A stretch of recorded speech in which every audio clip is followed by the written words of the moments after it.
توجہ کرنا، یہ درد دل کے ساتھ کچھ رہے یاد رہے یا نہ رہے، یہ یاد رکھنا یہ جو کہہ رہا ہوں۔ توجہ کر بہنوں کی بھی، حضور علیہ السلام ہجرت کی رات اپنے گھر سے نکلے۔ توجہ کریں، حضور علیہ السلام ہجرت کی رات اپنے گھر سے اکیلے نکلے ہجرت کے لیے، اور صدیق اکبر کے گھر گئے۔ توجہ کریں، اپنے گھر سے نکلے اور صدیق اکبر کے گھر گئے۔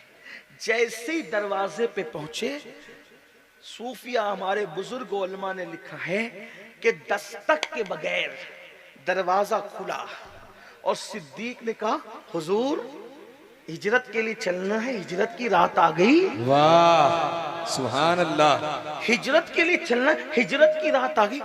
آقا نے فرمایا ابو بکر ہجرت کا حکم ابھی آیا۔ دیکھو حضور بھی پوچھ رہے ہیں تاکہ سب کو پتا چلے عشق کسے کہتے ہیں۔ ہجرت کا حکم ابھی آیا، تجھے کیسے پتا چلا کہ ہجرت کی رات آ گئی؟ کہا حضور ایک دن صحابہ کرام نے کہا تھا حضور مکے والے مارتے ہیں، ہمیں پیٹتے ہیں، ہمارے کپڑے پھاڑ دیتے ہیں، ہم پہ ظلم کرتے ہیں، یا تو جنگ کی اجازت دیں یا تو ہجرت کریں۔ تو آپ نے فرمایا تھا ان قریب میرا اللہ ہجرت کا حکم نازل کرے گا اور میں مکہ چھوڑ کر کہیں جاؤں گا۔ تو میں نے پوچھا تھا آقا جب آپ مکہ چھوڑ کے جائیں گے تو اکیلے جائیں گے؟ آقا آپ مکہ چھوڑ کے جائیں گے تو اکیلے جائیں گے؟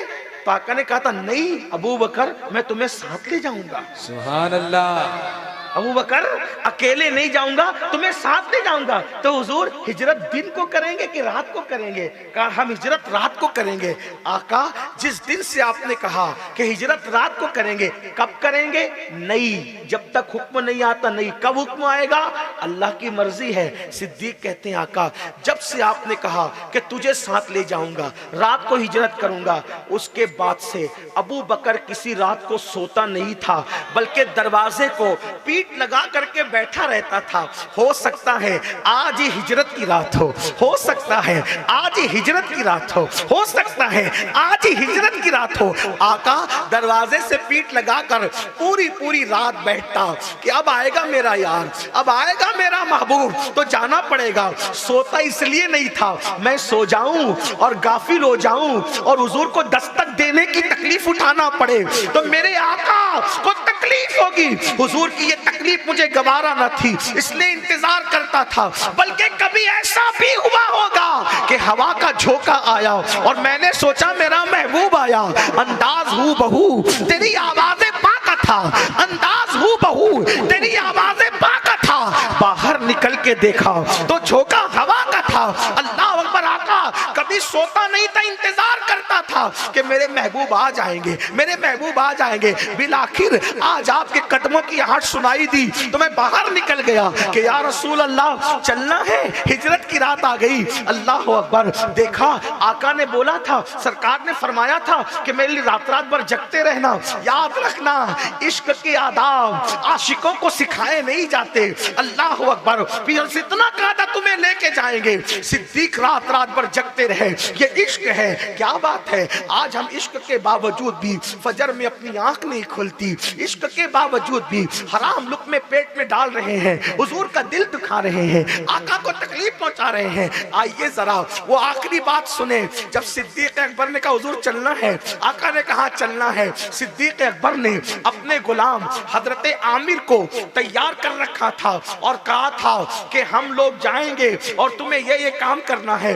اپنی بیٹی سے کہا، پورے خاندان کی قربان، پورے خاندان، جب سامان بند رہا تھا رسی کم پڑ گئی، رسی کم پڑ گئی۔ اگر یہ بات حدیث میں نہ آتی تو میں نہ کہتا کیا قربانیاں ہے خاندان صدیق۔ جب رسی کم پڑ گئی تو سرکار صدیق اکبر نے بیٹی سے کہا بیٹی رسی کم پڑ گئی۔ ان کی شہزادی سیدہ اسماء بنت ابو بکر نے اللہ اکبر اپنے کمر پر بندی ہوئی، جو وہ دوپٹے کے اور کپڑے کے دو حصے کیے اور اس کے دو حصے کر کے پھر باندھا، اور صدیق اکبر جب نکلے پورا مال لے کر نکلے۔